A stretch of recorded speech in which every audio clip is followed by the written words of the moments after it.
Freshers ಊರಿಂದ ಬಂದಿರ್ತಾರೆ, ಅವ್ರು BTech, BSc, BCA ಆ ಥರ ಓದಿರ್ತಾರೆ. ಅವ್ರಿಗೆ ಒಟ್ಟಿನಲ್ಲಿ ಕೆಲಸ ಬೇಕಿರುತ್ತೆ. ಸೊ ಅವ್ರಿಗೆ ಏನು ಮಾಡಬೇಕು ಅಂತ ಗೊತ್ತಿರೋದಿಲ್ಲ, ಏನು ಓದಬೇಕು, ಯಾವ ಕೆಲಸಕ್ಕೆ ಸೇರಬೇಕು ಅಂತ ಗೊತ್ತಿರಲ್ಲ.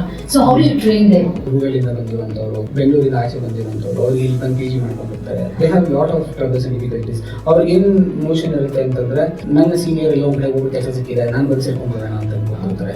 ಇನ್ನೊಬ್ರು ಯಾರೋ ನನಗೆ ಈ ಟೆಕ್ನಾಲಜಿ AI ಕಲ್ತ್ಬಿಡು, ಈ ಕೆಲಸ ಇಟ್ಬಿಡುತ್ತೆ ಅಂತ ಇರುತ್ತೆ.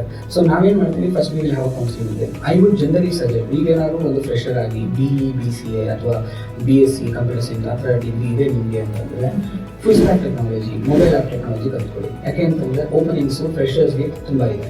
ಕೆಲಸ ಸಿಗಬೇಕು ಅಂತಂದರೆ ಓಪನ್ ಮಾರ್ಕೆಟಲ್ಲಿ ಯಾವುದಕ್ಕೆ ಕೆಲಸ ಜಾಸ್ತಿ ಇದೆ ಫಸ್ಟ್ ಅದು ನೋಡಬೇಕು. ನಾವು ನೋಡೋ ಸರ್ವೆ ಪ್ರಕಾರ ನಾನ್ ಸ್ಟ್ಯಾಕ್ ಅಂದರೆ MongoDB, Express.js, React.js, Node.js, React Native, Flutter ಅಂದರೆ ಮೊಬೈಲ್ ಆ್ಯಪ್ಸ್ ಮತ್ತು ವೆಬ್ ಆ್ಯಪ್ಸ್ ಎಲ್ಲ ಕಂಪ್ನಿಗೂ ಬೇಕೇ ಬೇಕು. ಓಕೆ, ಒಂದು ಕೆಲಸ ಅಂತ ಫಸ್ಟ್ ತಗೊಳ್ಳಿ.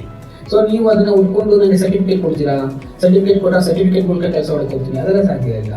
ನೀವು ನಾಳೆ ಇಂಟರ್ವ್ಯೂ ಮುಂದೆ ಕೂತ್ಕೊಂಡ್ರೆ ಇಂಟರ್ವ್ಯೂ ನೀವು ಏನು ಮಾಡಿದ್ದೀರಾ ಅಂತ ಕೇಳಿದ್ರೆ, you must show some projects for him. ಈ ಒಂದು ಪ್ರಾಜೆಕ್ಟ್ನ ನಾನು ಡೆವಲಪ್ ಮಾಡಿ ಎಂಡ್ ಟು ಎಂಡ್ ನಾನೇ ಸ್ವತಃ ಮಾಡಿದ್ದೀನಿ ಅನ್ನೋ ಕಾನ್ಫಿಡೆನ್ಸ್ ನಿಮ್ಗೆ ಇತ್ತು ಅಂದರೆ 100% fresher will be getting a job. This a fresher need to understand.